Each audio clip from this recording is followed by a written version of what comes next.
I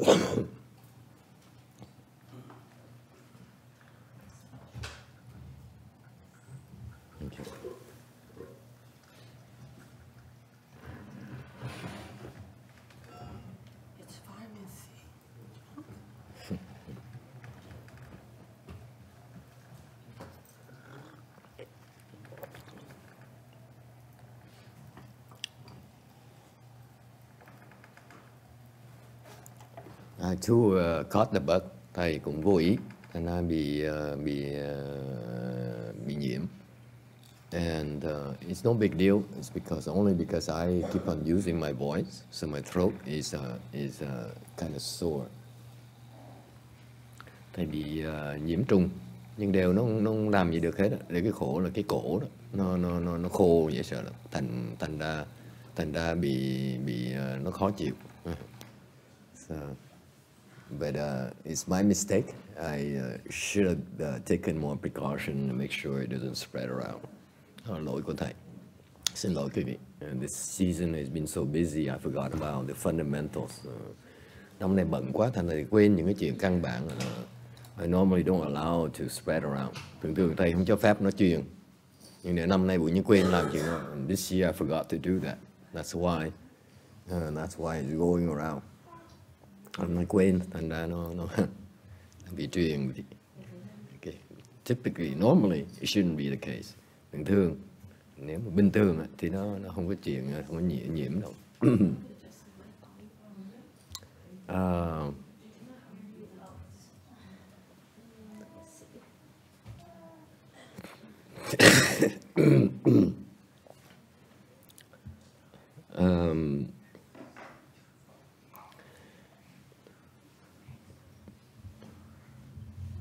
When I first started to learn about Chan, tôi bắt đầu học thiền.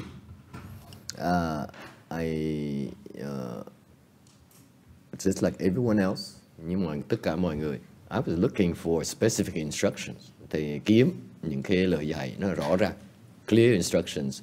How do I cross my legs? How do I sit? How's my back? In my head? And so forth. Thì kiếm đủ cái chi tiết để mà mình muốn biết là mình xếp bằng ra sao, mình cái đầu mình ra sao, cái lưng mình ra sao, này nọ. And when I came across the full lotus posture, khi thầy tới cái thế ngồi kiết già đó, Master YongHua says it's one of the secrets of that Chan meditation.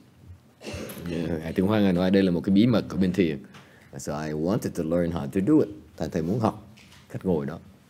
So I read all his. Can you hear me? I read all his instructions. Thầy mới đọc hết tất cả những cái lời dạy về thiền Ngài Thiền Hoa. I look at his pictures, nhìn mấy cái hình của Ngài ngồi. And I must admit I was confused. Thầy không thấy rõ. And sometimes he sits differently, and his disciples have different approaches.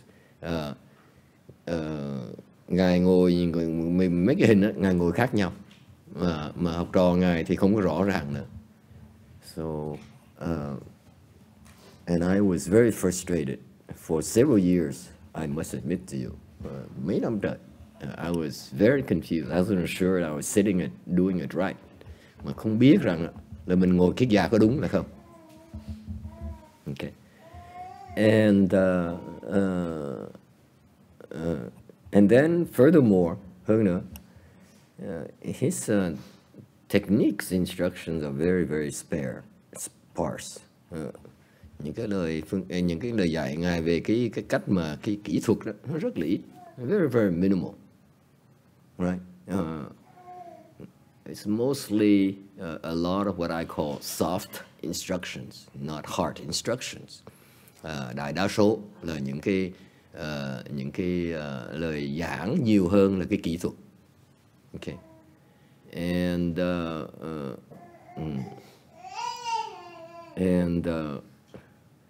I didn't quite understand why it has anything to do with Chan. Thầy lúc đó không hiểu nó có liên quan gì tới cái thiền. as later, many years later, I began to understand. Sau nhiều năm đó, sau thầy mới bắt đầu hiểu. The reason that he paid more attention on the soft side instead of the technique, because it's more important than the technique. Thật sự thật á, là cái kỹ thuật không quan trọng. It doesn't matter how you sit in full lotus. Cái việc ngồi kiết già kiểu nào cũng được hết. It doesn't matter. Okay? When I first started, I was sitting in full lotus like up here. My legs are up here. And so after 7 hours, 8 hours, they start to hurt. Lúc mà bắt đầu ngồi thiền thì cái chân thầy để phía trước. Sau 7-8 tiếng đồng hồ thì chân nó đau dễ sợ. And you stand up, your leg is bent like this for 7 hours. Cái chân mình nó quẹo, cái cổ chân mình nó quẹo. The left, especially the left foot, the left ankle, cái chân trái đó, cổ chân trái đó, nó bị bẻ cong lên. So after several hours, sau 7-8 tiếng đồng hồ thì mình đứng dậy, it hurts. Okay, nó đau. Okay. And so I met another monk, a disciple of his, who says you should pull it up to all the way to the back. Sau gặp cái học trò của ngài Tiến Hóa mới nói là ngồi kiết già là phải kéo chân tuốt về sau luôn. And I tried that. It's like learning how to sit in full lotus again. Thì nếu đổi cái thế như vậy là giống như bắt đầu lại học cái kiết già lại luôn. Okay, and it took about 4 or 5 months, tốn 4-5 tháng before I could do it right. Thì có thể ngồi without any more pain, không còn đau nữa. But the advantages were that your ankle is not twisted as much, so that when you sit longer, it won't hurt as much. Thì cái lợi điểm của nó là khi mà quý vị để chân tuốt vào trong người thì cái cổ chân nó không bị bẻ quá này, thành nó không đau khi quý vị ngồi lâu. That's a real advantage. Okay, so I was happy with that. But it turns out over the years, sau nhiều năm, I realized it doesn't even matter. Sau này thầy thấy là thiệt ra nó không quan trọng. Okay. Because even if you sit at a shallow position, on the legs bent to the front there, if you're in samadhi, it doesn't matter. Tại nên cái vì ngồi cái thế thường ngài Tiến Hóa, you see his picture, always usually the legs near the knees. Hình ngài Tiến Hóa cái vị để ý là toàn là hình ngài ngồi kiết già, toàn là cái chân nó gần cái đầu gối đó. You notice that, And I finally realized that it doesn't matter. As long you're in samadhi, the twisting of the ankle doesn't matter at all. Sau này thầy mới hiểu đó, là cái kỹ thuật mà cái chân mình sợ nó vèo lên đó, thiệt ra không quan trọng. Nếu như cái vị nhập định nó chả có nhầm gì hết. You won't even feel any pain when you stand up. Okay? So when I learned Chan, there's a lot of trial and errors and a lot of confusing moments. Thầy lúc mà thầy học thiền có nhiều cái nghi vấn dễ sợ lắm.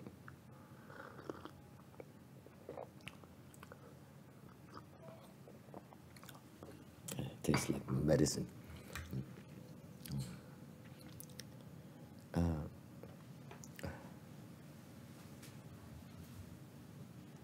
So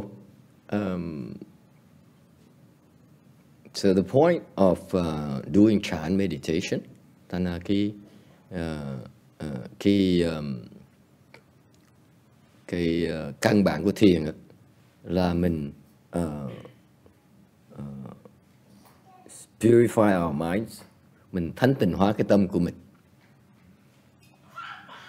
Okay, set into the proper frame of mind. Cái tâm mình đó, thanh tịnh nó và giữ nó trong cái trạng thái rất là chính đáng, trạng thái tốt, it's a proper frame of mind. Okay, and if you're able to maintain this right state of mind, proper state of mind, it's a lot easier for you to enter samadhi. Và nếu như quý vị giữ được cái tâm quý vị trong cái trạng thái mà chánh niệm, giữ chánh niệm, thì quý vị rất dễ mà nhập định. Alright. But for most of us, đa số chúng ta đó, I came from a worldly perspective. Thầy trước cái cuộc đời trước của thầy đó, it's very worldly. Thế giới trước của thầy nó rất là phóng túng. And I later realized how important it was to listen to Master YongHua's talking about the instructions about chant. Sau này mới thấy là nhờ lúc trước mình ở cái thế gian mới vào mà không biết gì về cái Phật pháp thế đó, mà nhờ những cái lời giảng dạy của Ngài Tiên Hóa đó, thành mới có thể thiền được. Had I not received the proper tips on how to be as a person, I would not have made it with chant. Thành sau đây thầy mới hiểu rằng là nếu như lúc đó mà thầy không được dạy những cái căn bản chính của con người đó, thì đã không thể nào tu thiền được. It applies to those of you who recite the Buddha's name. Nó liên quan tới những cái người mà niệm Phật. Or those of you who practice tantras, những cái người mà tụng chú. Okay. So later, as I went around, sau thầy đi khắp mấy chùa, I noticed, I saw how the Tibetans would eat meat and so forth, and I realized they don't understand the fundamentals of chant. Sau này thầy thấy những cái người bên Tây Tạng đó, người ta ăn trứng, ăn cá, ăn thịt, okay. Thì thầy mới hiểu là họ cái căn bản tu của mật tông họ nó có lủng khủng. Okay. All right.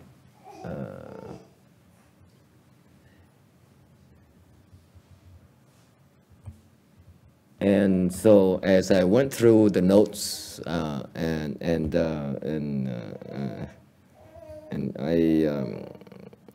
I came across this teaching here from Master YongHua that I like. Qua những cái lời giảng Ngài Tiên Hóa, thấy cái này nó quan trọng, thầy muốn chia sẻ cùng quý vị. I like to share it with you tonight. Okay. There's a fundamental state of mind, the right things you should be doing, the right frame of mind you should have in order for you to practice chant properly. Cái tâm quý vị phải đúng, phải chính đáng quý vị tu thiền mới được. Okay, so what is a proper frame of mind? It goes back to the basics, the fundamentals. Thì cái căn bản là sao? Căn bản là căn bản của con người.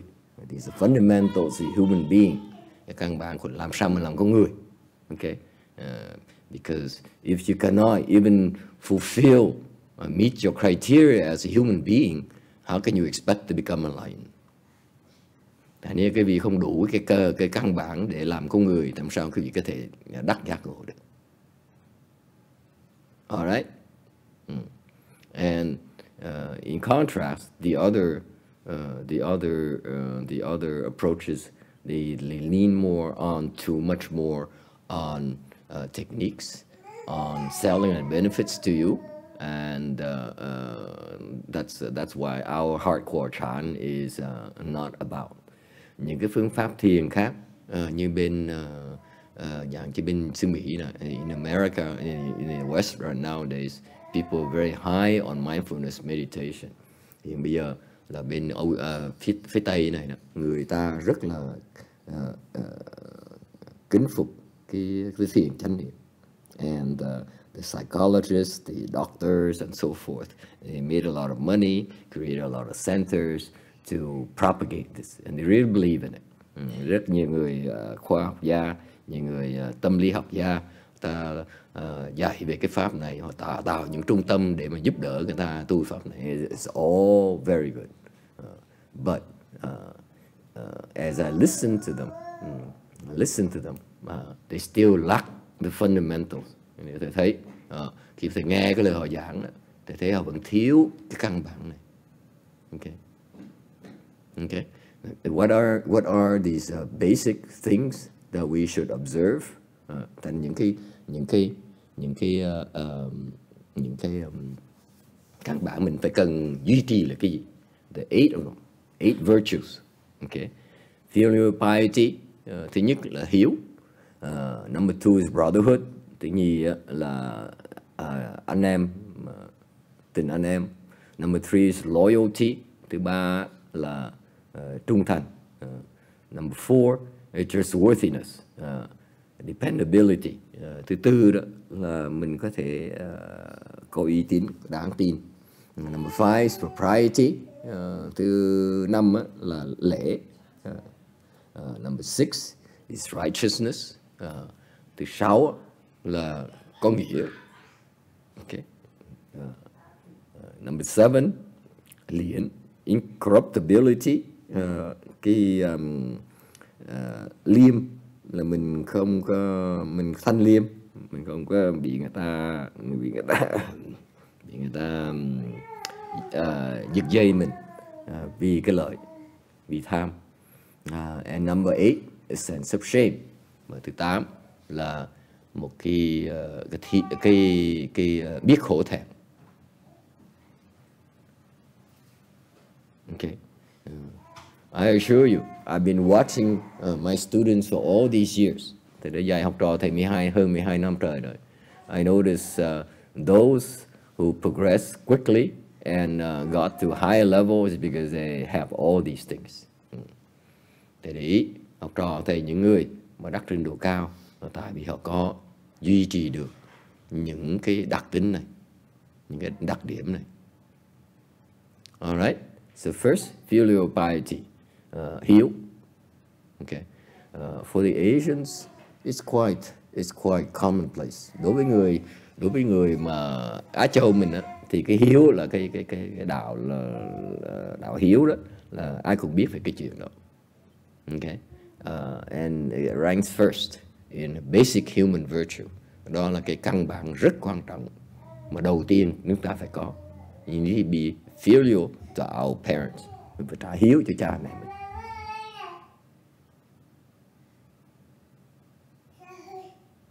Okay, the Westerners, người Tây phương, they grow up and as soon as they can, they run away from home and make their own lives and they don't want anything to do, that much to do with their parents.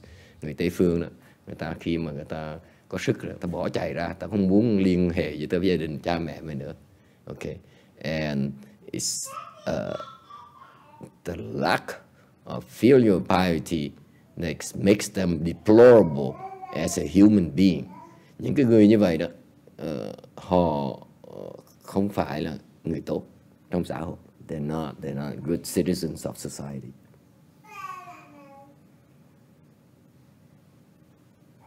All right. Any question? Anh thắc mắc gì không?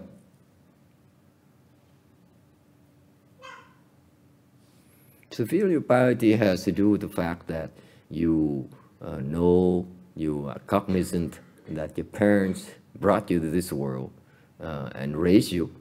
Cái hiếu là cái vị ý thức được rằng cha mẹ mình đem mình tới cái cõi đời này, cho mình cuộc sống này, bảo dưỡng cho mình trở thành người. Thành ra mình phải biết trả hiếu. So now we should be filial to them. And this is exactly what's missing in today's education.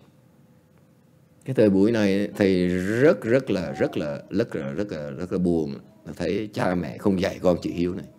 It's like the parents are giving and the children are entitled to take things. Còn cái thời này đó, nhất cái xứ Mỹ này là nghĩ là mình có quyền lấy của cha mẹ mình cho. Okay.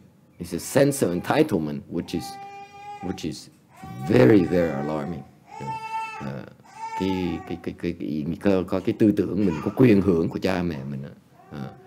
And your parents are your buddies. Cha mẹ mình là bạn thân của mình.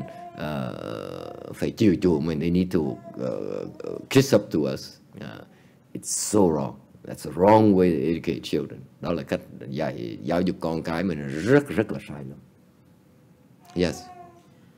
I still feel a little more confused about filial piety concept of it because, like when I went to Korea this time, I feel they always demand that I don't bring a family to them, like a grandchildren and husband, and they look very lonely and they feel that I'm not filial to them. Mm-hmm. But then at the same time, I feel like what I do for them right now, I feel like they don't know what I'm trying to do for them, but I feel like it's the best thing that I can give to them. Mm-hmm. So what can we define as the best form of filial piety? What is best form of filial piety?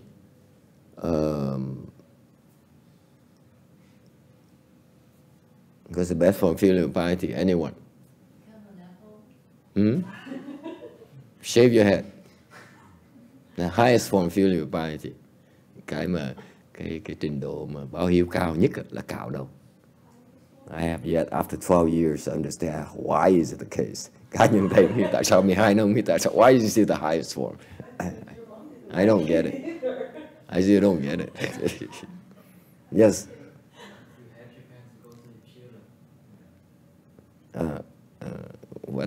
You help your parents go to the Pure Land. You help your parents get out of this wheel reincarnation. Cái báo hiếu, to me, one of the most important parts of being filial to our parents is to help them get out of this wheel reincarnation. If I can do that, then I paid up my filial piety to them. Nếu như cá nhân thầy nghĩ nếu mình có thể giúp cha mẹ mình thoát cái vòng luân hồi này đó, hoặc là qua Tây phương cực lạc đó, thì cái đó là mình làm xong bổn phận mình rồi. You have to look at the big picture. You cannot look at the small things and say, oh, they want grandchildren. Okay, how many grandchildren do you want? Phải nghĩ,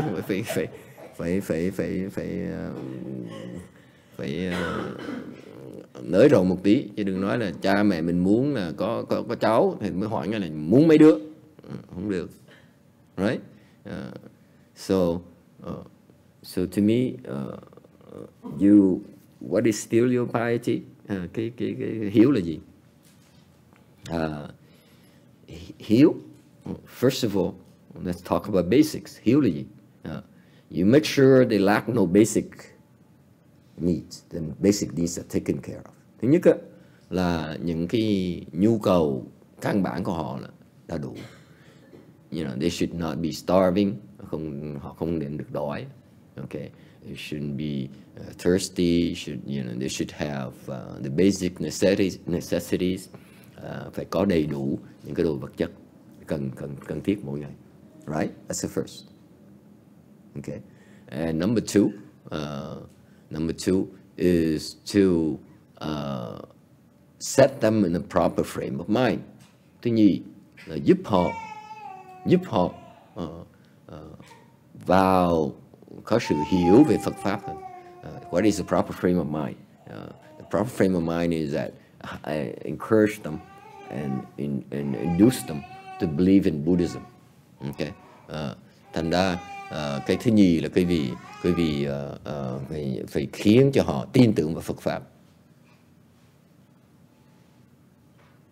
All right. How do you get them to believe in Buddhism? Là sao khiến họ tin vào Phật pháp bây giờ?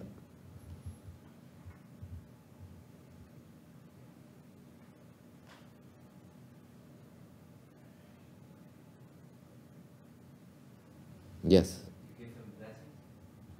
Give them blessings, cho họ phước báo. You cannot believe in Buddhism unless you are blessed. Cái vị mà không có đủ phước, cái vị không thể nào tin được. Not just blessings, Tony. Great blessings. Because if you make a mistake and you give your parents blessings to go to the Hinayana area, they're going to be stuck for a long, long time. Okay. Thì nhắc lại cái vị, không phải là mình giúp cho hiểu Phật Pháp không, mà không phải bất cứ Phật Pháp nào đâu, mà cái Phật Pháp đại thừa mình á mới thoát được. Còn Phật Pháp mà tiểu thừa đó, cái vị sẽ đưa họ vào cái thế kẹt. They will get stuck. And the problem I see the Hinayana is too narrow. They are not open-minded at all. Cái bên Nguyên Thủy đó, cái óc họ nó hẹp hòi quá đây. Tunnel vision. Okay. Mahayana is all embracing. Cái Nguyên Thủy là họ cái nhìn họ rất là eo hẹp. Còn cái đại thừa mình, cái gì mình cũng bao gồm hết, mình chấp nhận được hết, bao dung được hết. Alright, that's what you do when they're still alive. Khi mà họ còn sống đó, you try to do that. Quý vị cố gắng làm cho họ giúp vào cái Phật Pháp. Because why is that? Because if you believe, they believe in Buddhism, their lives will be better off.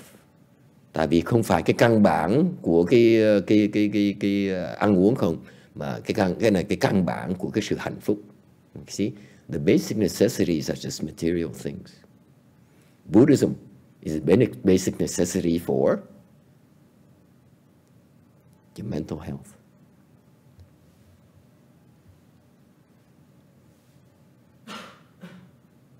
All right. Any questions? Yes.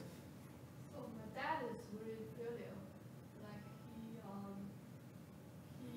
kind of all this ancestor ceremonies that he put in dates, like kind of like offer. He offers to ancestors, but he always offered the kind of chicken, fish, meat. Yeah. Yeah.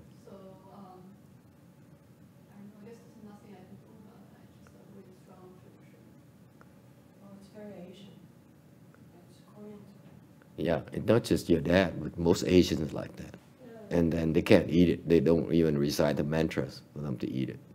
So, that's a sad part about that. It's these traditional values, traditional things that people do are actually wrong. Okay, and it takes us to take a stand and stand up and say, hey, this is wrong, this is what you should be doing. Because not enough people are saying it. Therefore, by default, what they do is correct. You wouldn't believe it. Thành ra thì cô này có nói đó là ba của cổ là rất là thích cúng tổ tiên. Nhưng đều mỗi lần cúng là cúng gà, cúng vịt, cúng ếch, cúng nhái. Thành ra mà nói thì không tin. Thành ra thầy nói là cái đó là rất là thông thường người Á Châu vậy đó, là mình làm những chuyện như vậy là tại họ theo cái truyền thống, chứ thật sự họ không hiểu. Tại chúng ta phải cần bỏ thì giờ đứng dậy mà nói như vậy. Okay. Nói là cái đó là sai, mình phải làm này làm nọ. Okay. Give an example. Here in Southern California, ví dụ ở đây cái dưới Nam Cali này. 3 years ago, I started a Vietnamese TV program. Cách đây 3 năm thì bắt đầu mở chương trình nói Pháp cho người Việt Nam. Half an hour every Thursday. Tối thứ năm nào cũng nói Pháp cho họ nghe.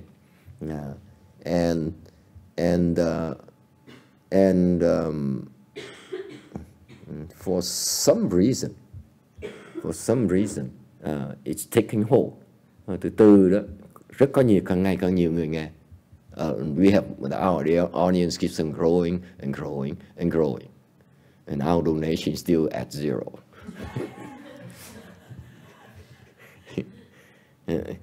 Thì nhiều càng coi thì càng không có người nào chịu cúng dường cho cái chương trình Phật pháp này. It's weird. That's how they are. Typical Vietnamese. Very typical. You have to, cạy răng. You have to find a way to get money out of them. Pick the pocket, otherwise. It's not just Vietnamese. Same thing to a lot of.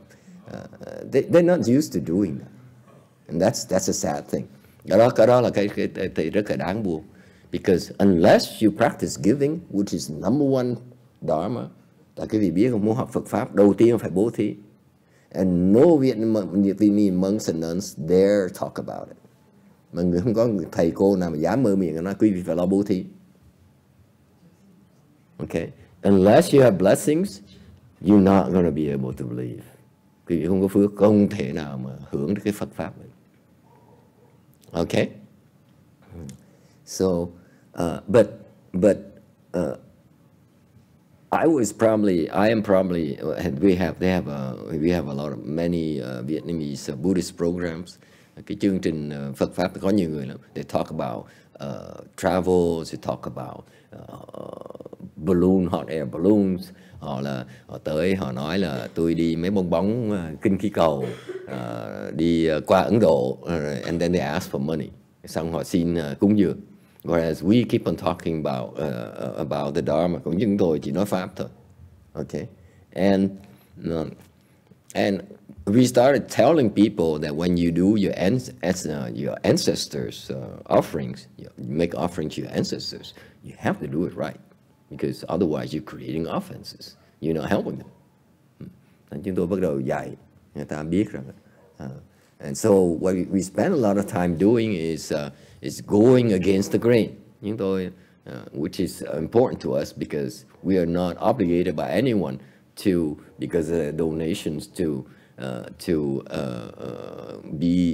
get their donors' approval for our Dharma. Thành vì cũng có một cái lợi chỗ người ta không cúng dường như vậy, mình không cần biết, mình chỉ nói pháp thôi, chứ mình cần biết người ta thích không thích kệ người ta.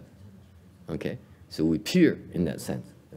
Strictly Dharma. That's the Buddha Dharma, not just something that's popular that people like. Là mình nói pháp là 3 năm trời rồi, chỉ nói là pháp thôi chứ không cần biết là người ta thích là không thích nữa. And it turns out it's growing popularity, mà càng ngày càng đông người qua. Why is that? Because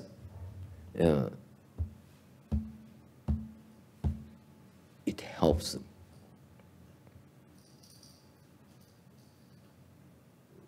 Tại vì có lợi cho họ. People are not dumb. If what you tell, what you say is beneficial to them, they will absorb it.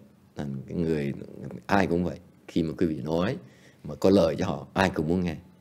So it goes back to filial piety, and we go back to the fact that you need to instill your parents into believing in Mahayana.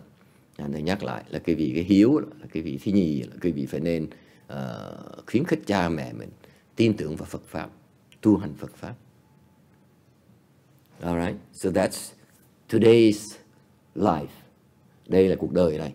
Okay, basic necessities and basic frame of mind. Thành là cái nhu cầu căn bản của cái vật chất, cái nhu cầu căn bản của cái tinh thần của mình. It's very important. And you may not be able to do that. Nhiều khi làm không được. But that's the ideal. Chưa chắc có thể làm được, nhưng điều cái đó là lý tưởng nhất. Yes. So, in my case, my mom, I don't know what she is harassed about, but when I tried to take her to a temple, before even entering the book, she went to temple with me, but she refused to enter in the Buddha hall for no reason. My father is a very strong atheist, so it's kind of hard to encourage him to believe in Buddhism. So I thought maybe the best thing I can do at the time is just to encourage him to make an offering to a monk with a different, I don't say it's an offering. Say, oh, this monk has been very nice to me.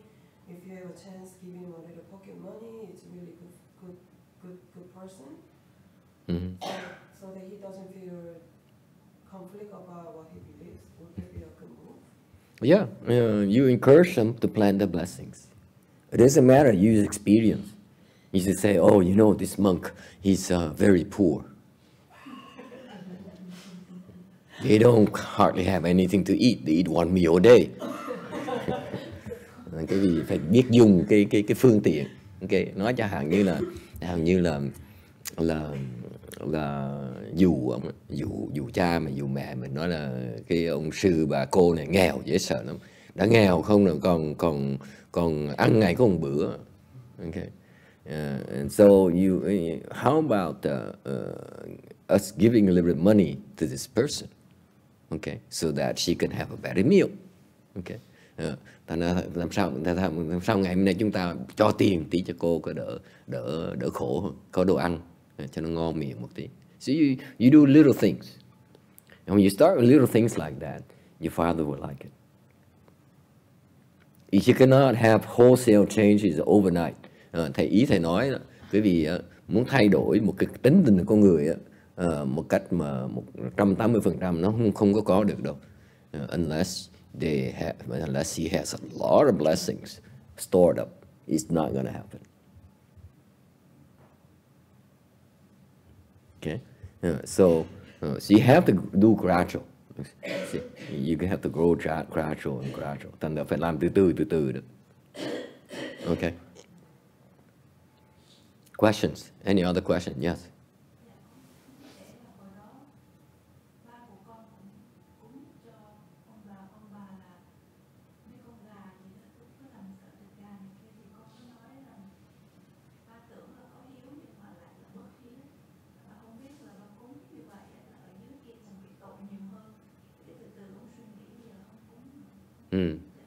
She says in her case, she told her father when he was offering chickens and ducks to the ancestors, she said, "You are really not helping them. You're creating offenses. They're going to suffer because of that." And he thought about it, and now he stopped doing that. Okay, it's because he has a blessing. Đó tại vì có phước, mới tin. That's how he believed. Okay. Yes. Helping them give them their own, like helping them create their own blessings, like giving them to monks. It's just not any monks, right? I'm sorry, I can't hear you. Like if they give offerings to try to create blessings. Yes. To any monks to help them create blessings, it's just not any monks, right? To me, anyone. To me, personally, anyone. Anyone? Yes. Now I don't discriminate. We talk about if I have a choice, I go to Mahayana temple and plant my blessings there. But beyond that, okay, I don't discriminate. Okay, because I assure you, if you say that I only plant blessing at Mahayana people, like you've been hearing when you come here, and you lose out on opportunities to offer to a person who's actually Bodhisattva. Big mistake. Okay, so don't discriminate. Okay, so even when the mindset when you offer the Mahayana, you say I'm offering to the Mahayana, even through that small temple.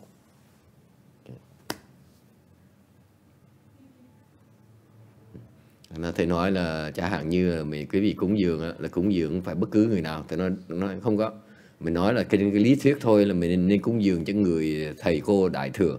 Nhưng đều khi mà thầy cúng dường, thầy không cần biết ai là ai hết rồi. Tại sao nếu quý vị mà chỉ nhắm vào cái chùa đại thừa, thứ nhất là quý vị có thể gặp mấy thầy đại thừa toàn là sư tầm bậy không à. Ok. Thứ nhì nữa là quý vị có thể lợi chứng đò. Nhiều khi mấy ông thầy mà cả lâm nhất mà ông thầy mà cả chớ nhỏ mà vô tâm tiểu tốt đó, mấy cái người đó là người Bồ Tát đó. Okay. Yes sir.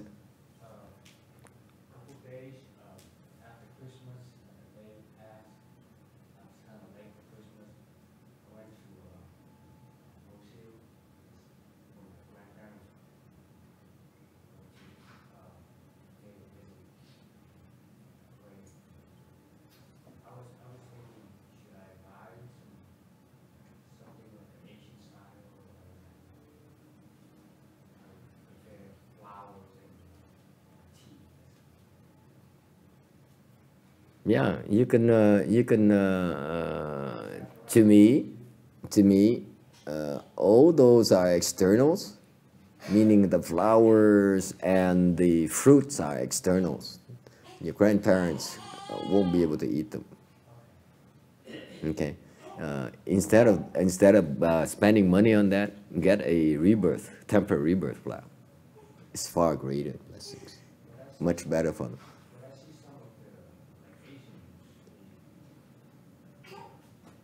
It's only because they don't know better.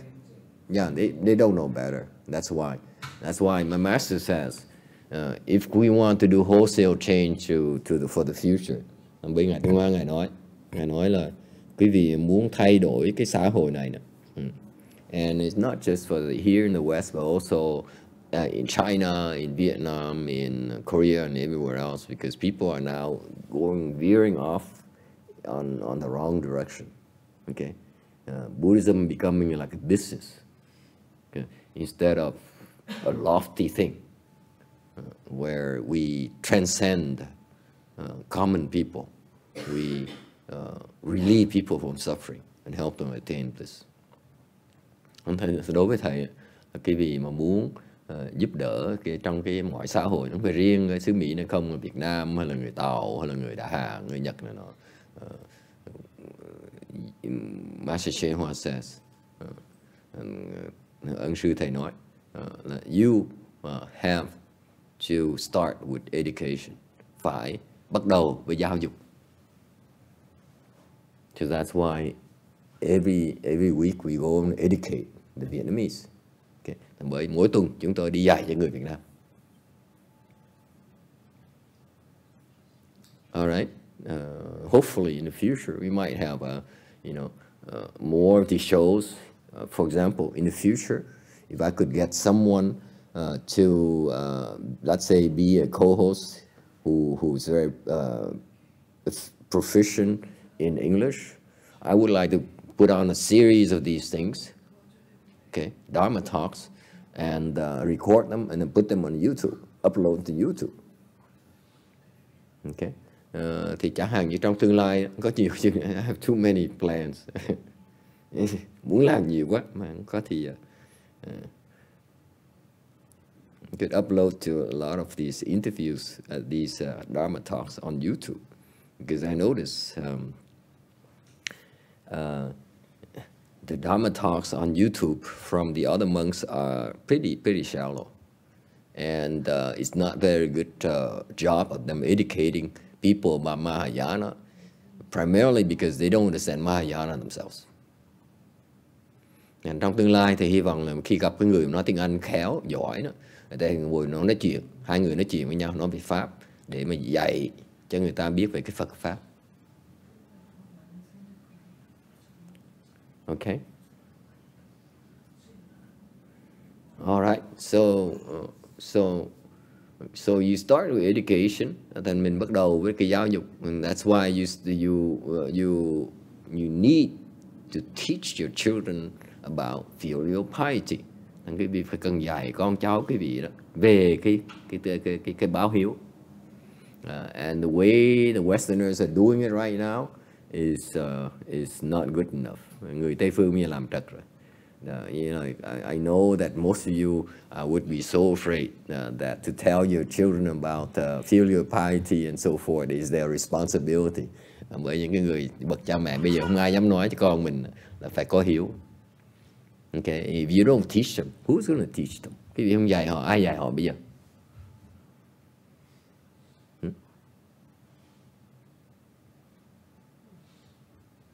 Questions? Ai thắc mắc gì không? Yes, sir. What's the best way to give your parents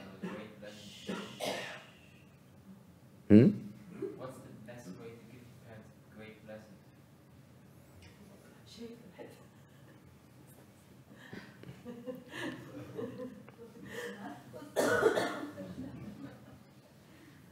Li ta cùng in their behalf.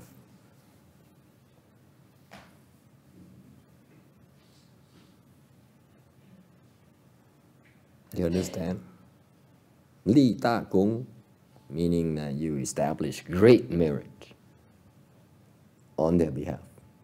For example, You say, just like Catholics, you say, I'm going to build a church to honor God for you. And I want to dedicate it to my parents. Okay, that's one way. Personally, cái câu hỏi là làm sao mình cho đại phước cho cha mẹ mình. Thầy nói là lập đại công, thay thế họ mà lập đại công. Okay.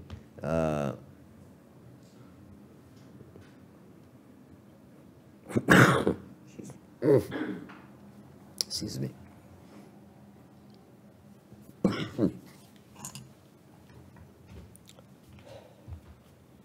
This vitamin C, I think.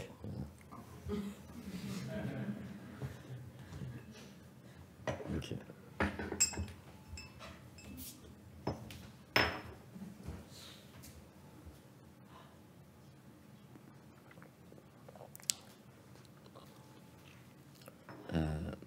So you ly ta công, cái sự thật là quý vị phải lập đại công, okay, and you should not be attached to the timing. Quý vị không nên lo về cái sự là mau là chậm. If you ly ta công on their behalf, they will greatly benefit from it. So it's like they have these blessings. It's waiting for the condition for that to blossom. Okay. Phải hiểu rằng nếu mà muốn lập đại công với cha mẹ, thế cha mẹ mình lập đại công đó, vì hiểu rằng đừng có nói lập đại công mà tại sao tôi làm hoài mà không có lợi cha mẹ tôi hết. Là tại vì quý vị phải hiểu rằng mình lập đại công đó, là cho họ cái phước thôi. Rồi phải cần một phần khác nữa là gọi cái duyên, thì cái phước nó mới thành thục được. Yes.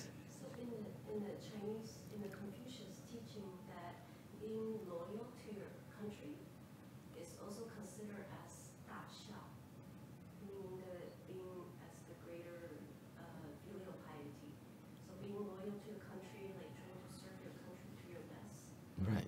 It's also considered to be filial to your filial. It's also considered to be. Right. So you're filial not only to your parents, but you're also filial to your king, to your country, filial to your teacher, and most importantly, filial to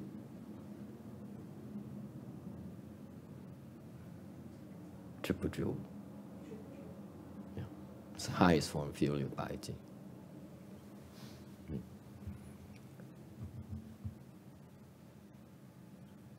Questions? Okay, so now you try to establish your parents into believing in Buddhism. Thành nhắc lại là cái vị cố gắng làm cho khiến cha mẹ mình tin tưởng vào Phật pháp. Okay, and then finally help them get out the wheel. Cuối cùng là giúp họ thoát cái vòng luân hồi này. And ultimately is what needs to happen. Tại vì quý vị là người tin được cái thoát vòng luân hồi này, họ đã có tin, họ đã có hiểu tầm quan trọng. You are the one who understand the importance trying to get out the wheel of reincarnation. They don't. That's why you need to help them get out. Nên quý vị hiểu được như vậy, phải nên giúp họ, tìm cách giúp họ thoát được cái vòng luân hồi này. Alright? Any questions? Anh thắc mắc gì không? You know, and talking about that, you know, in a Chan school doesn't have that kind of possibility. Ta nói là mình trong cái thiền thất, ta nói cái vị là cái thiền pháp môn thiền nó không làm được như vậy. It's reserved frankly for the upper roots, the sharp roots. Cái thiền này chỉ những người mà đại căn cơ nó mới có thể tu được thôi. And your parents have a long way to go. Cha mẹ cái vị còn lâu lắm. So therefore, you should try to get in the Western Bliss Spirit Land. Tốt nhất cái vị giúp họ thoát khỏi Tây Phương Cực Lạc. All right? Questions? Brotherhood is number 2. So you feel your parents is your basic duty. Thứ nhất là cái vị phải báo hiếu cho cha mẹ mình là việc đầu tiên hết. Ok, and teach your children so. Và phải dạy con cái chuyện đó. Ok. And number 2 is a brotherhood. Cái gì là cái huynh đệ, tình huynh đệ. Okay. What do the Chinese have to say for this tea?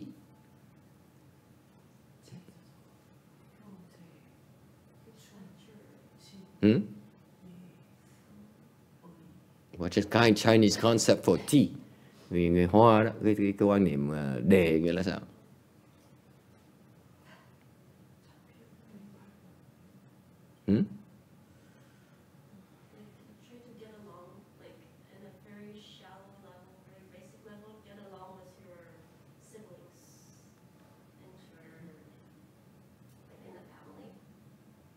Only in the family? Like, not only in the family, it's just in a general concept starts with that. Okay. And then it basically means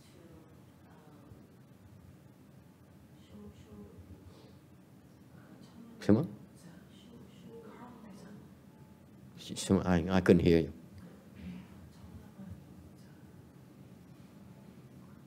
And that would actually extend to your peer at school and your colleagues, and then to you go to work to be your co-workers. Okay. Brotherhood. Brotherhood is that it's a concept here, I think. Cái quan niệm này về cái huynh đệ đó, bằng nghĩa. It means that you establish good working relationship with the people in the same conditions as you. Những cái người đó, trong cùng cái hoàn cảnh của chúng ta đó, thì mình tạo một cái sự liên hệ nó thoải mái. Ok. That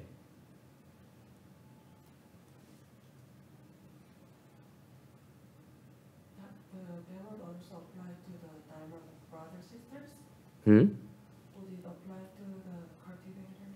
Yeah, in particular, the monks and nuns are not supposed to fight each other and tolerate each other. Giống như những cái người xuất gia đó là không nên đấu tranh nhau mà nên nhẫn chịu với nhau. Yes. I don't know how else I should teach a monk to be filial or to go the right direction. I don't feel like I'm doing that. No, you have to teach him about the concept of filial piety. And you use yourself as an example. Tell him stories of filial piety.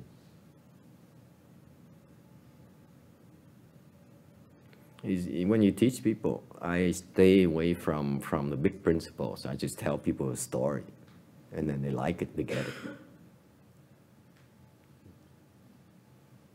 All right.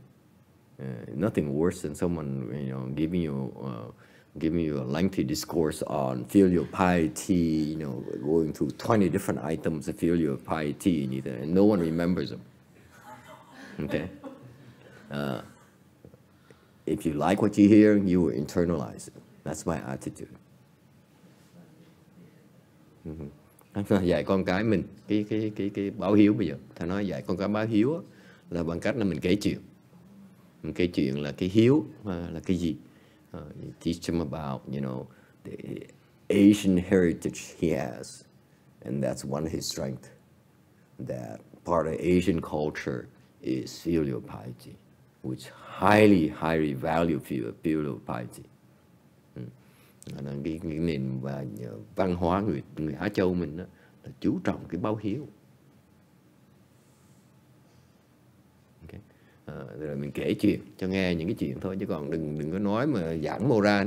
Thì lúc trước mà thân của thầy học Phật pháp về cái giảng mà cái này là nhân, cái này là quả, cái này là cái này là ba la mật, cái này đủ thứ. Mình nghe mà đâu muốn nghe đâu. So no one wants to listen to all these weird Buddhist jargons. Okay, but you tell, and in contrast, you tell a story that appeals to the heart. You know, like in the Chinese, they have the 24 paragons of virtues. Cái Tàu đó, ta có 24 câu chuyện về cái đạo đức. 24 paragons of virtue. Okay, that talks about filial piety. Okay, for example, there's a boy who's only 5-6 years old, and he and his parents are very poor. Có cái câu chuyện hàng như có em bé đó mới 5-6 tuổi thôi, cha mẹ nghèo dễ sợ lắm. They couldn't afford a mosquito net. Thành không có đủ tiền mà mua cái mùng nữa. And so what the boy did is every evening, okay, thằng con nó làm gì? Each evening he would take off his shirt, okay, and lie in his parents' bed. Thì mỗi tối đó, cởi cái áo ra, okay, nằm trên giường cha mẹ, so that all the mosquitoes would feed on him. So that by the time his parents go to bed, they're too full. Nên em bé đó, từ tối cởi áo ra hết, nằm dài trên cái giường cha mẹ mình, cho muỗi nó cắn cho nó ăn nó no, cho nó đã rồi tới khi cha mẹ tới nằm nó no, nó không thèm hút máu nữa. Okay, it's such a cool thing at such a young age. I mean, that kind of virtue. I say, we are not worthy. Nghe về cái chuyện đó để khiếp luôn. I heard that story. Oh my God! I'm at 5-6 years old. I'm 39. I couldn't even think about that. Inconceivable. Thành các cái chuyện, you hear these stories and it somehow it appeals to our heart. Nghe những cái chuyện đó mình thấy cái tâm mình nó hao động.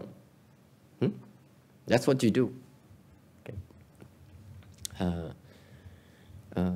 So brotherhood is you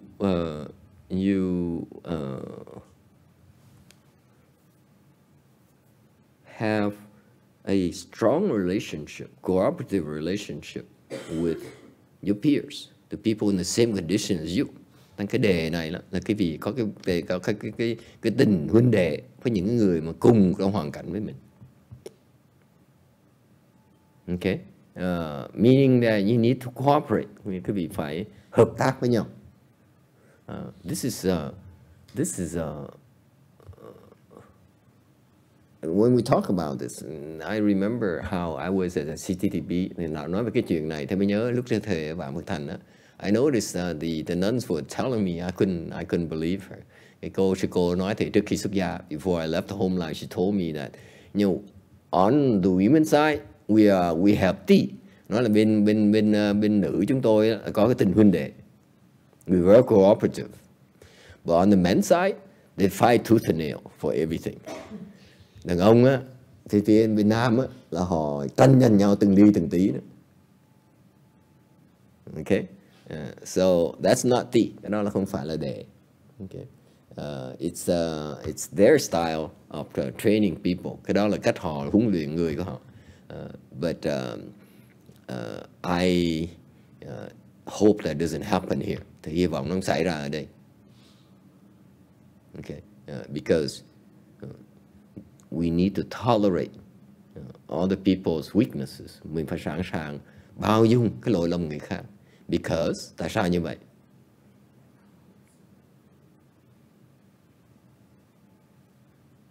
It makes you stronger. Khiến quý vị mạnh hơn nhiều. You need to patiently endure people's mistakes. Kiên nhẫn mà chịu đựng cái lỗi lầm người ta thì làm quý vị sẽ khỏe mạnh hơn, sẽ mạnh hơn nhiều. If you run away and you destroy the other person, you're creating offenses. Quý vị mà bỏ chạy hoặc là tiêu diệt cái người kia là quý vị tạo nghiệp, chả có lợi gì. Absolutely useless to you. Okay?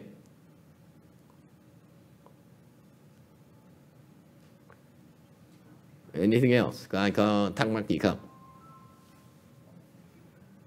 And furthermore, when you think about it, we all in it together. Thứ nhất cái phải hiểu đó. I don't know about you, but for what we do, nhất là cái môi trường chúng ta đó, what we're doing is quite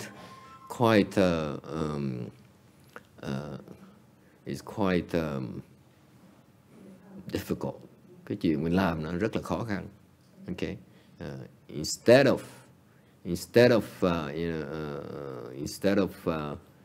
see my masters, khi mà ngài tiến hóa đó, okay, people who gave him offerings, thì họ cúng dường cái ngài tiến hóa đó. He bought a lot of temples. Ngài mua rất là nhiều đạo tràng. Okay. He has a lot of temples. Có rất nhiều đạo tràng.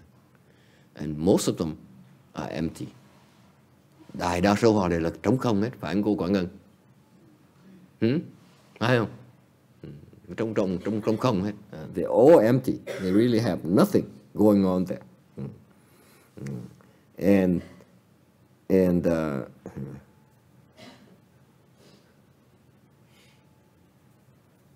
so I feel that they don't need the sense of brotherhood because they're so well protected behind the four walls of the temple. Tôi nghĩ chắc họ không cần cái tình huynh đệ đó, tại vì họ được bảo vệ sau 4 bức tường của chùa. Okay. But if you will go outside of the temple, nếu quý vị đi ra khỏi cái 4 bức tường của chùa đó, của nhà thờ đó, you need to have a sense of camaraderie. Quý vị phải có cái tinh thần huynh đệ. You need to watch each other's back. Mình phải giúp đỡ lẫn nhau. That's how you're gonna survive. Như vậy quý vị mới sống chết, mới sống còn được. Just like the thing that comes to mind is how the soldiers in Iraq, in Syria, watch out for each other and will give up their lives for each other. Thì cái ví dụ này là như mấy người lính bên nước Syria, nước Iraq, người ta sẵn sàng hy sinh cuộc đời của mình để mà bảo vệ một cái người lính đồng nhóm của mình. That's a sense of camaraderie I'm talking about. Tôi nói về cái tinh thần đó, thưa quý vị.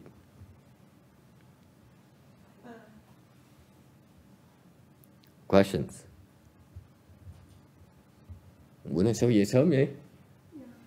Bữa nay trở về sớm, ở ngoài đợi Bữa rồi. nay tới sớm mà. Okay, good night.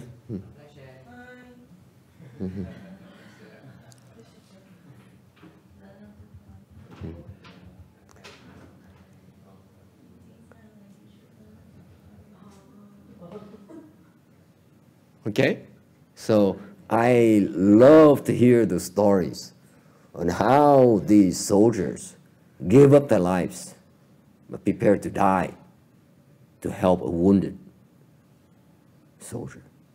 Nên thầy nghe những cái chuyện mà kể lại mà một người lính đó, mà sẵn sàng hy sinh cuộc đời của mình để cứu một người bạn lính mà đang bị thương. That I loved it. To me, that's the highest form of brotherhood. Đối với thầy cái đó là cái ví dụ của điển hình của cái tình huynh đệ đó.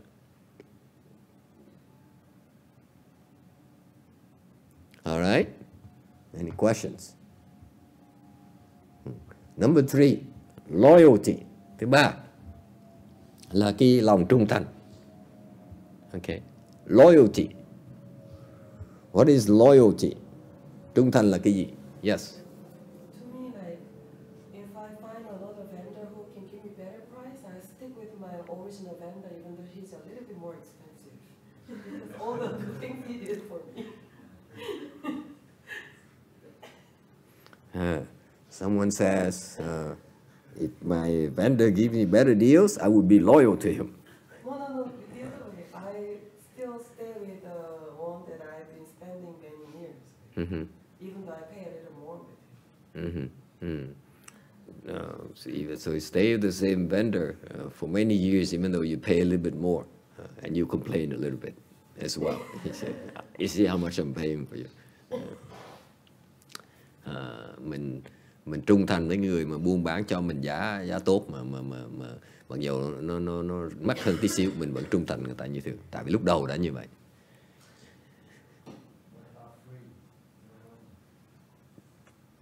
Free, no money. Oh, that helps.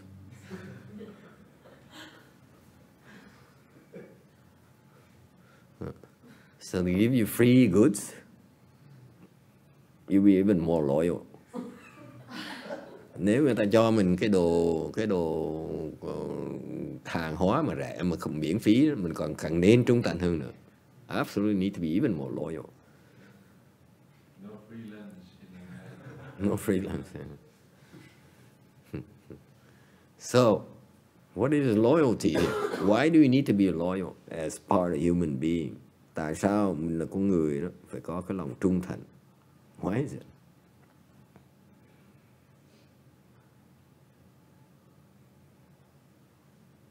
Yes.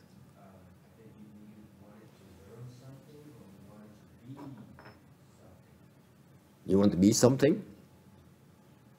And you be loyal? I don't get it. Yes. Đây là trung thành hay là lòng biết ơn. Như giờ cái nước Mỹ này giúp cho mình sống ở đây an toàn. Nhà cửa, xe cộ, điện nước đầy đủ mình sống. Bây giờ một nước khác nó muốn hại nước Mỹ này trả giá rất cao, mình không thể nào bán, mình không thể nào mà lén lút lại, đó cũng là trung thành. Mình nói biết ơn. Là cá nhân, ví dụ bây giờ YongHua mình nói đến ngày sáng lập Phật chỉ có một muỗng cơm, mình nhớ ơn ông đó, trung thành với ông giúp đỡ. Yes.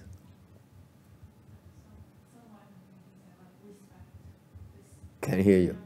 Remembering the things that they've done for you and the respect that you just show respect. Yes. Yes. It's loyalty. Yes, absolutely. Cái trung thành là cái căn bản của trung thành đó, mình biết ơn người ta đã ban ơn mình. The basis of loyalty is gratitude. You're grateful for the kindness bestowed upon you. Not just material things, just kindness. That's why you pay a little bit more. Okay? Cái vì mình trung thành là tại người ta cái lòng tốt đối với mình. Tại mặc dầu cái giá nó hơi cao một tí, mình vẫn trung thành vậy thôi.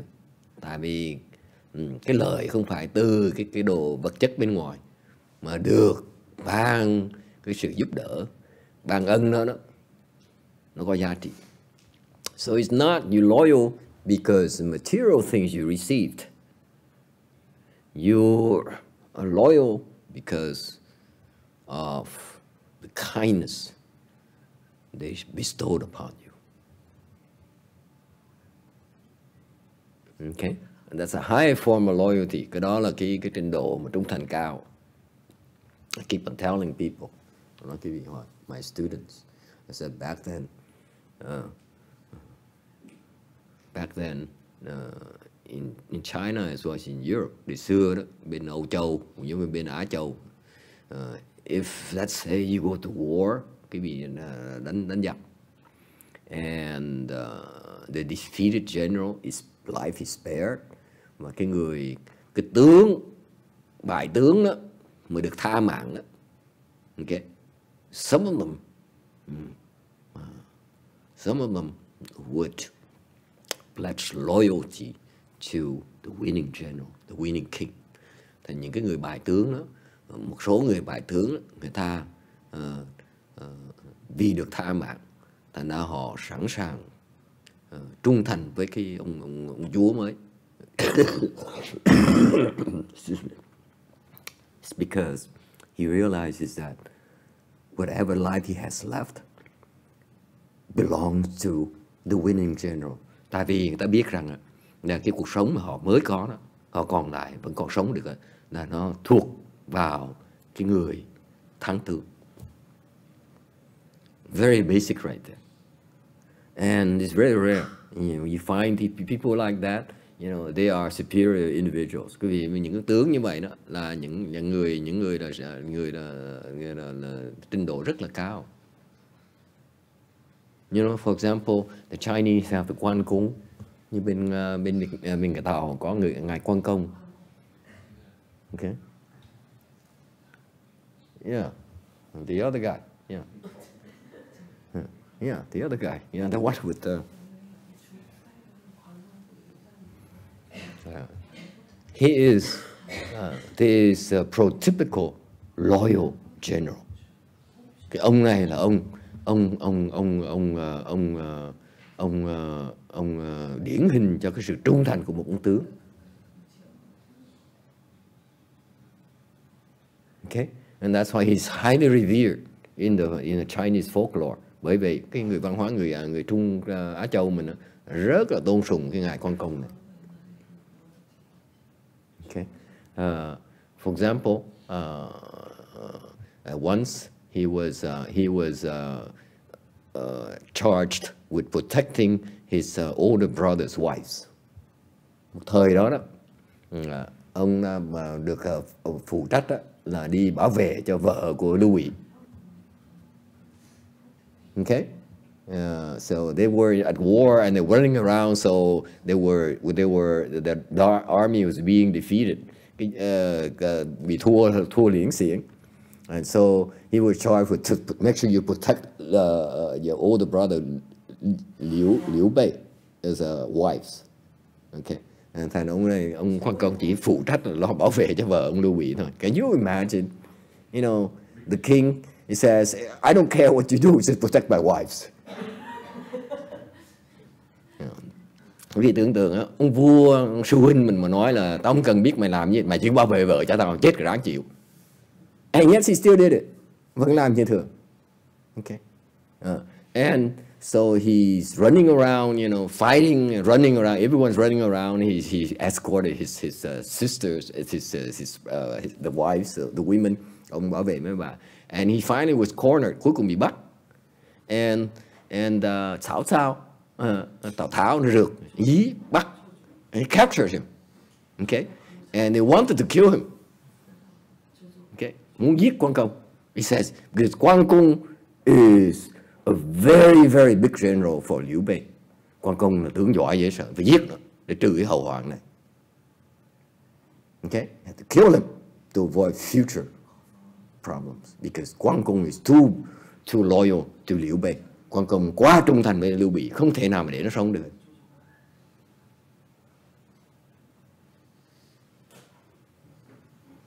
Okay, and anyone remember the scenes of The Godfather? The guy who's very loyal to The Godfather. And no, you don't watch movies. Never mind. Boring. Yes. Yeah, he's a bodhisattva. So anyway, there's a story behind it. And so Quan Công barely escaped death because Cao Cao said, no, don't kill him. I adore such a person. Tào Tháo rất là đặc biệt, kính phục cái người có lòng trung thành. Because you know why? Because he's found no one as loyal as Quan Công. That's why he says, such a man deserves to live. I don't care. Tào Tháo, người giỏi, nói là tôi chưa bao giờ thấy một cái người mà trung thành như ông Quan Công này. Tôi sẵn sàng tha mạng cho ông. Okay? So he brought Quan Công back and then put him Quan Công and then Quan Công says, okay, you don't want to kill me, and then I will stand guard on my sister-in-law's house. Quan Công mỗi ngày đêm đứng trước cái cửa, cái nhà của cái bà vợ của Lưu Bị đó, canh. Night and day he stood up there. Okay, and so Cao Cao was very, very impressed. Tào Tháo càng ngày càng gần gũi Quan Công càng phục. So he called Quan Công and said, hey Quan Công, I really love you. Tào Tháo nói là công nhận ta chưa nhận người nào mà tuyệt vời như Khanh hết. Okay, bây giờ come and work for me. Nói là làm việc cho ta đi. Ông cũng nói, nope. So CaoCao says, in that case, may I give you a gift? Con công, Tào Tháo mới nói, ông không chịu được, tôi chấp nhận chuyện đó. Như tôi có truyền cho ông một cái quà được không? So CaoCao brought out gorgeous, tráng san, đem cái áo lông bào nó đẹp dễ sợ, sang trọng dễ sợ. Okay, give it to quan công, cho quan công. And CaoCao says, don't you dare decline me. Tào Tháo nói là ông mà từ chối chú là có chuyện à. And so quan công said, okay, that I can do. I can accept something. Thì quan công nói được, tôi nhận. And then a few days later, CaoCao says, what happened to my beautiful robe I gave you? Tháo nói là tôi cho ông cái áo lông bào đẹp như vậy để đâu rồi? He says, it's underneath my torn tráng san. Mang ở trong dưới cái áo mà rách rưới của tôi. Okay, and that's why CaoCao said, my God, none of my people is like you. Tào Tháo nó phục dễ sợ. Nói là trung thành cả hai bên. This guy can be loyal to both. Okay, so later they allow quan công, because CaoCao couldn't kill him, so allow quan công to leave with the women to join Liu Bei again. Sau này họ cho quan công dẫn mấy cái bà phụ nữ đó đi, vợ Liu Bị về gặp Liu Bị lại. And later, much later, there's a time where CaoCao was in trouble. Sau này đó có một thời gian đó là Tào Tháo nó bị bại tướng. Because KongMing was tại vì cái ông KongMing đó, ông đánh giặc giỏi quá đây, ông bắt chẹt Tào Tháo. So he cornered CaoCao. Okay, and so CaoCao was running. Thì lúc đó Tào Tháo mới bỏ chạy. Okay, and so KongMing was KongMing knew the I Ching. KongMing biết kinh dịch. Kinh dịch. So he says, according to my I Ching here, CaoCao can be only two places. Okay, nó nói là theo cái bói cái quẻ của tôi á, là Tào Tháo đi được 1-2 chỗ thôi. And they're running out of generals, so one of them has been manned by quan công. Thì tướng đã hết rồi. Thầy lính nhiều quá, đánh trận nhiều quá, mà Tào Tháo chỉ bỏ chạy mình thôi. So CaoCao was running by himself. He's sneaking away. So the other generals had to fight the CaoCao's army. So they only have 2 people left. And one of them is quan công, and KongMing says, that spot right there, it's very likely that CaoCao will pick that route. Thì KongMing mà nói một cái đường mà đường mà tẩu máu đó, thoát máu đó, đường máu đó, là Tào Tháo sẽ dùng cái đường đó. So he asked quan công, are you prepared to kill him? Thầy hỏi quan công đó, ông có sẵn sàng bắt Tào Tháo lại không? Quan công nói, absolutely. Quan công nói, đương nhiên là tôi đang bắt. Okay. And sure enough, quan công was waiting with an ambush, and CaoCao showed up. Thì quan công đang phục binh rồi đó, thì Tào Tháo ta chạy tới. And so quan công came out. Đứng ra. And CaoCao said, oh, hi quan công, how you been? Tào Tháo rất là lẹ. He's very fast. He says, Tào Tháo lẹ trí dễ sợ, nói, sao quan công, dạo này có khỏe không anh? And quan công said, I'm fine, thank you very much. Where are you going? Quan công nói, tôi đúng lịch sự, nói tôi khỏe dễ sợ, cảm ơn tể tướng. Tể tướng đi đâu vậy? He says, CaoCao says,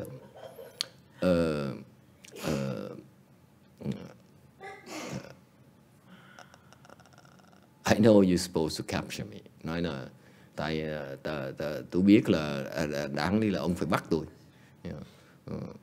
But will you agree to look the other way just for today? Thành Tào Tháo khôn nên kể chuyện. You see how well I treated you when you were in trouble. Now I'm in trouble. Will you reciprocate? Lúc trước mà ông bị lâm nạn, tôi giúp ông. Bây giờ tôi lâm nạn, ông lại giúp tôi lần này được không? So Quan Cung says, okay, go. Thành Quan Cung đồng ý cho đi. He went back to KongMing, and KongMing was waiting with the executioner. KongMing đi trở về, KongMing nó đứng đợi, đứng cửa thành đó, đứng đợi. Cái ông trảm đầu đó, ông chặt đầu đó, đứng cầm dao, đứng sẵn đợi. KongMing núi đồ lại đi, KongMing biết rồi. Okay. So Quan Cung saw KongMing, he got down on his knees on his horse, went down and go like this. Thành ra KongMing Quan Công xuống ngựa, quỳ trước mặt KongMing, cúi cái đầu ra để chặt cổ. Hả? KongMing chưa gửi liền. Yeah. KongMing. All right. So you see the stories of these, it doesn't matter in which side you're on. Cái mình nghe những cái chuyện này, mình không cần biết mình phía phe nào. You could be on Cao side, you could be on Liu Bei side. Mình bên phe Lưu Bị cũng được, phe Tào Tháo cũng được. But you see, hear these stories of this, how beautiful the mind of loyalty can be so wonderful. Cái tinh thần trung thành nó hay độ như vậy. It transcends sides. Yes?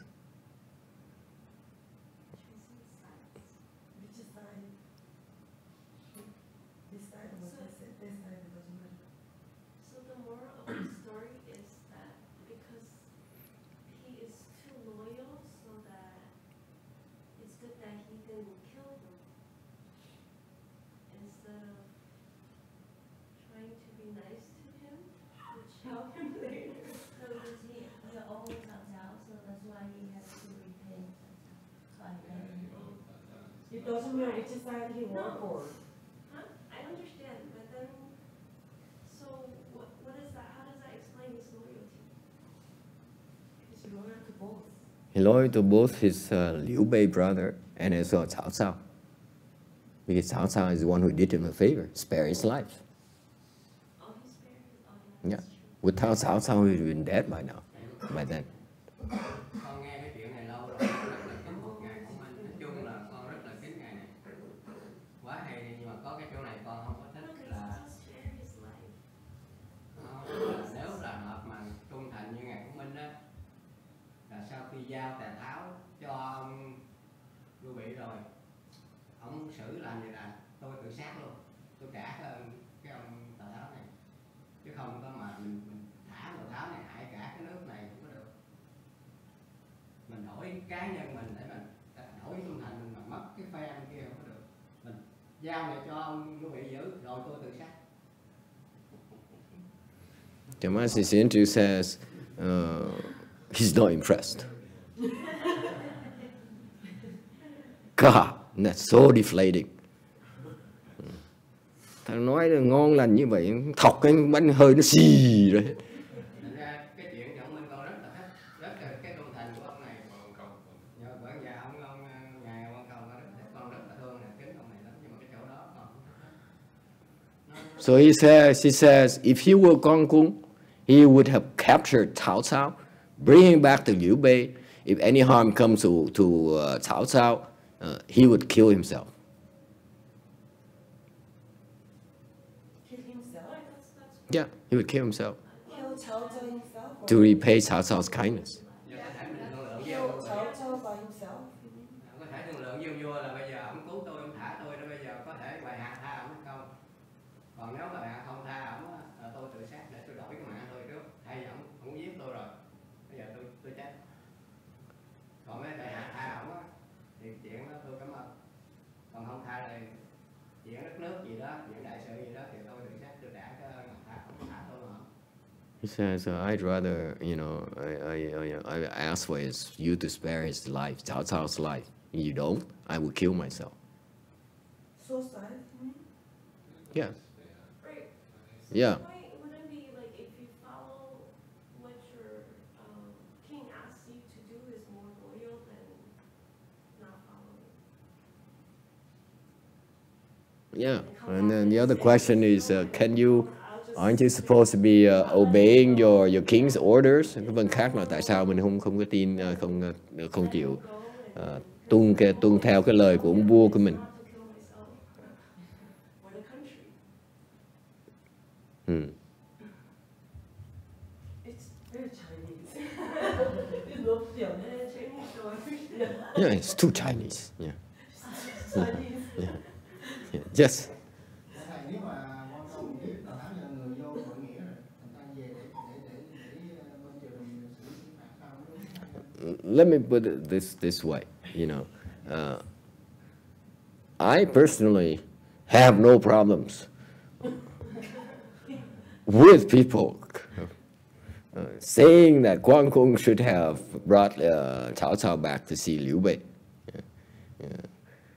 Thầy cái tư tưởng thầy nó khác. Thầy nghĩ Quang Công mà có không đem Tào Tháo lại đó, because he knew full well that KongMing will kill Cao Cao. KongMing has only one purpose: kill Cao Cao. Biết rằng đem Tào Tháo về là KongMing chắc chắn sẽ giết ông này, không cách gì hết. Yes.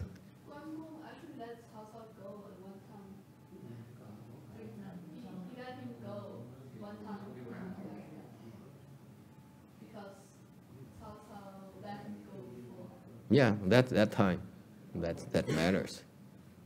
Okay, because basically, if he brought Cao Cao back, he would be killed. KongMing would kill him immediately. Tào Tháo mà bị đem về, KongMing chắc chắn là giết ngay lập tức rồi đó. No hesitation. Yes. Lúc đó KongMing xem phim Việt thì nói là cái số của Tào Tháo chưa chết. Yeah. Nên mới cố tình sắp xếp cho Quang Công tránh ở đó để mà trả nợ cho Tào Tháo. Yeah, exactly. Precisely. Thank you. What did she say? She says that actually Cao Cao knew it already. He knew that KongMing's life is not coming to an end yet. So that's why Cao Cao picked Quang Kung to go and ambush Cao Cao right over there and release Cao Cao so that now it's no more debt between the two of them. Otherwise, Liu Bei would lose one great general and would be known as an ungrateful brother. That's all KongMing's doing. Cái đó là KongMing giỏi đó. Là tại vì chẳng thà để Quang Công đó, nó thả Tào Tháo đi đó, thì cái nợ nó xóa hết đi. Sau này ông Quang Công thiệt sự là không còn gì nghi ngờ nữa hết, là hoàn toàn hy sinh cuộc đời mình làm cho Lưu Bị. So now Quang Kung is a new life. He's gonna remember. KongMing wouldn't kill Quang Kung, so now Quang Kung now all his life to KongMing. Nhớ không? KongMing đâu có giết Quang Công đâu. Thành Quang Công bây giờ nợ KongMing cái cuộc đời này, phải trung thành với KongMing. Now Quang Kung has to be loyal to KongMing. Isn't that cool? It's very subtle, these things. Okay, it's fascinating. And later, of course, Quang Kung eventually Liu Bei got in trouble and they lost the battles and they killed Quang Kung. Sau này Quang Công bị bại trận, bị tướng Tào Tháo giết. They chop his head off. Quang Kung is a very extraordinary general. Quang Công hồi đó là tướng dễ sợ lắm. 60 tuổi, 70-80 tuổi. I mean, like he was 60s, 80 years old, and he's still fighting against the other generals. Okay? His son next to his side, he's going to go out and fight the other generals himself. Quang Công ra đánh lộn mấy ông tướng khác của Tào Tháo. Okay, he's not afraid of any younger generals. Mấy ông tướng trẻ không có sợ.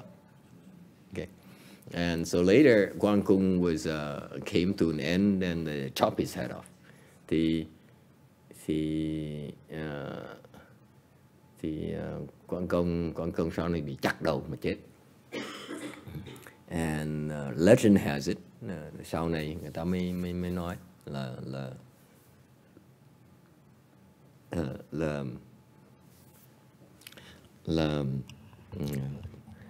Quang Cung was like a ghost looking for his head until he ran into a monk. He says, "Where is my head? Where is my head?" Cái Quang Công sau thành con quỷ, đi khắp mọi nơi để kiếm cái đầu của mình. Tại cái đầu mình nó đem về cho Tào Tháo rồi. Because his head was brought back to show to Cao Cao. Okay, and Cao Cao cried, nearly passed out. Tào Tháo thấy cái đầu Quang Công khóc rống. Okay. It's amazing how the arch enemies have such feelings for each other. Những cái người mà đại địch với nhau như vậy mà có những cái tình nghĩa với nhau. It's incredible. It's a beautiful, beautiful story. And so Quan Cung was looking for his head, and he was terrorizing this temple. Quan Công tới cái chùa này kiếm cái đầu tôi đâu? Where is my head? And the monk there said, you shouldn't be looking for your head. And the monk spoke Dharma to him, and Quan Cung stopped looking for a head and stayed at the temple. Thì Quan Công mới nghe pháp, mới thức tỉnh lại và ở lại chùa tu. And he became a Dharma protector, mới trở thành một cái vị hộ pháp. Okay. And so the point about Quan Cung is that he may have not known that much about Buddhism. Mặc dầu cái câu chuyện ngài Quan Công đó, mặc dầu ngài không phải là người có tạo gì công đức gì nhiều với Phật pháp, but he stuck to these 8 principles, 8 virtues of being a human.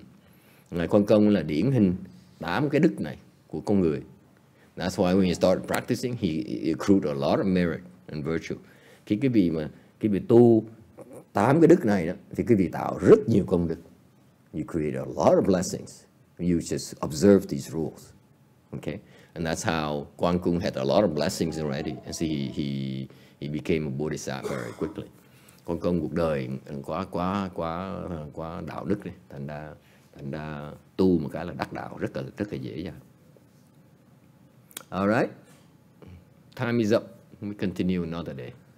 Thì giờ hết thưa quý vị, thôi mình ngừng lại đây, bữa khác nói chuyện tiếp. Okay, thank you.